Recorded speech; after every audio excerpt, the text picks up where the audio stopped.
Hi guys, Mrs. Keister here. I'm going to be doing chapter 2 of Among the Hidden. Yes, I have birds over my head. I was trying to add some excitement to our video. Okay, there was a law against Luke. Not him personally, everyone like him. Kids who were born after their parents had already had 2 babies. Actually, Luke didn't know if there was anyone else like him. He wasn't supposed to exist. Maybe he was the only one. They did things to women after they had their second baby, so they wouldn't have any more. And if there was a mistake and a woman got pregnant anyway, she was supposed to get rid of it. That was how Mother had explained it years ago. The first and only time Luke had asked why he had to hide. He had been 6 years old. Before that, he thought only very little kids had to stay out of sight.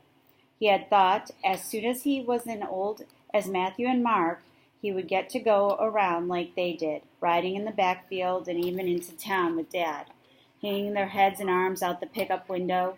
He had thought as soon as he got as old as Matthew and Mark, he could play in the front yard and kick the ball out into the road if he wanted. He had thought as soon as he got as old as Matthew and Mark, he could go to school. They complained about it, whining, "Geez, we got to do homework, and who cares about spelling?" But they also talked about games at recess and friends who shared candy at lunchtime or loaned them pocket knives to carve with. Somehow Luke never got as old as Matthew and Mark. The day of his 6th birthday, Mother baked a cake, a special one with raspberry jam dripping down the sides. At supper that night, she put 6 candles on top and placed it in front of Luke and said, "Make a wish." Staring into the ring of candles, proud with the number of years finally made a ring all around the cake, Luke suddenly remembered another cake, another ring of candles. Mark's. He remembered Mark's 6th birthday. He remembered it because even with the cake in front of him, Mark had been whining. "But I want to have a party."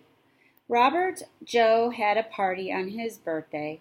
He got to have 3 friends over. Mother had said, "Shh," and looked from Mark to Luke, saying something with her eyes that Luke didn't understand. Startled by the memory, Luke let out a breath.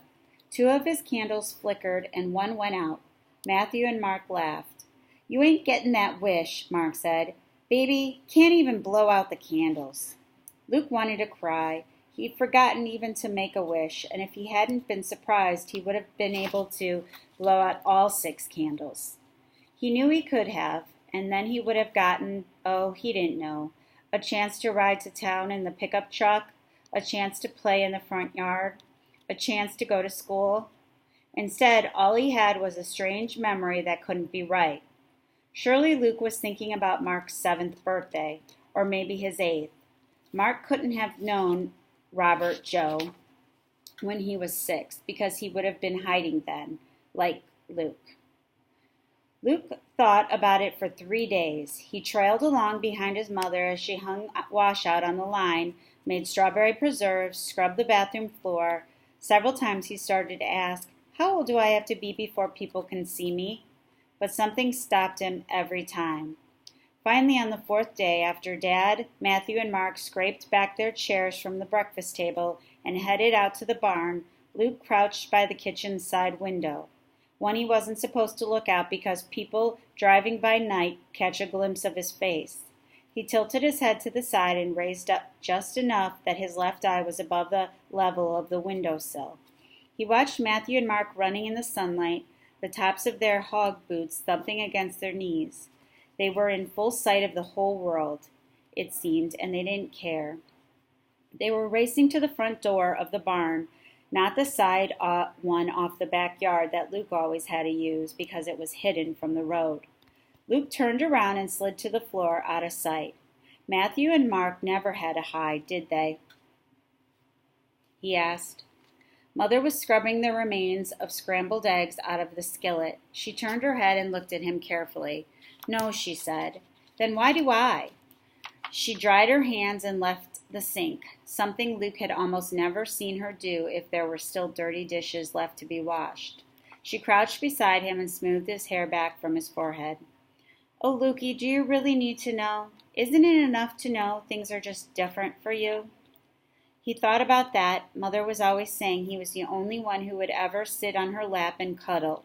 She still read bedtime stories to him, and he knew Matthew and Mark thought that was sissified. Was that what she meant? But he was just younger. He'd grow up. Wouldn't he be like them?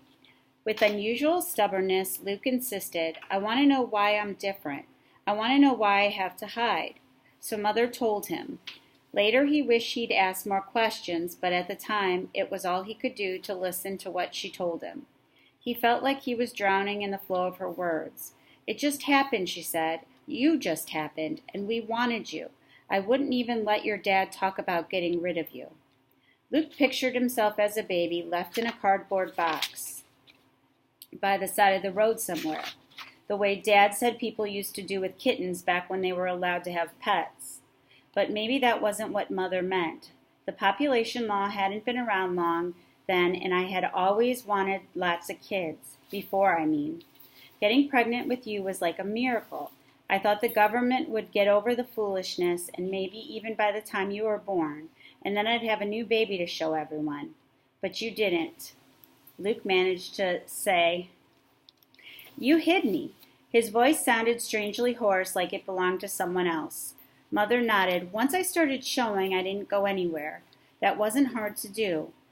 Where do I go, anyway? I didn't let Matthew and Mark leave the farm, for fear they'd say something. I didn't even say anything about you in letters to my mother and sister. I wasn't really scared then. It was just superstition. I didn't want to brag. I thought I'd go to the hospital to give birth. I wasn't going to keep you secret forever. But then? Then what? Luke asked. Mother looked at him. Then they started running all the TV about the population police and how the population police had ways of finding out everything, how they'd do anything to enforce the law.